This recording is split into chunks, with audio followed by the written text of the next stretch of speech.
अख्ख्या समाजाला न्याय देणारा तो कार्यकर्ता स्वतःच्या कार्याच्या वेळेला ही घटना घडली त्यावेळेला तो तिथून पळून गेला.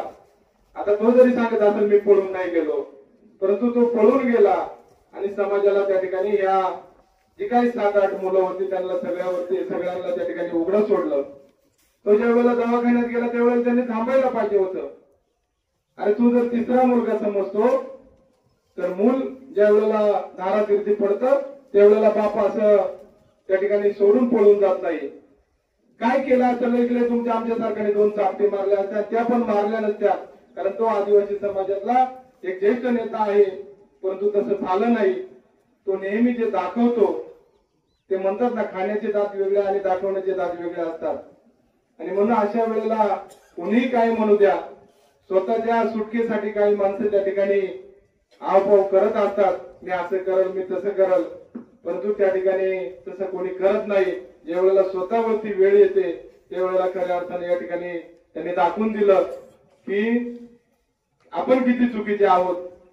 ज्या वेळेला अशा घटना घडत राहतील त्याच्यासाठी सचिन भाऊंनी सांगितलं. मी तर खरं तर आदिवासी समाजामध्ये भरपूर लेझिम पथक, भरपूर त्या ठिकाणी ढोल ताशा पथक, झांज पथक, भरपूर मंडळ आहेत.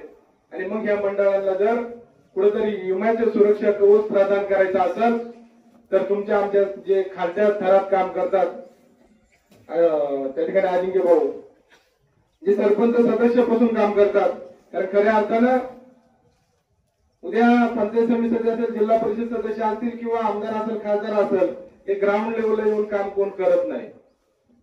थोडंफार काम करत असतात, परंतु प्रत्येक गोष्ट ही ग्राउंड लेवलला करणारी खरं तर तुमच्या आमच्यासारखी मंडळी असते. मग या महिन्याच्या शेवटपर्यंत या कुटुंबाला खरं तर हा वर्क कायमस्वरूपी चालू राहील.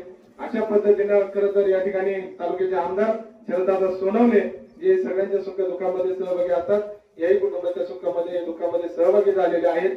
मी माझ्या कुटुंबाच्या वतीनं, आदिवासी समाज बांधवांच्या वतीनं, माझ्या बरोबर आलेले निमगिरी सोसायटीचे आमचे संचालक त्या ठिकाणी सोमा केदारी यांच्या वतीनं, सर्व आदिवासी बांधवांच्या वतीनं या भाऊंना भाऊपूर्ण जिल्हा अर्पण करतो.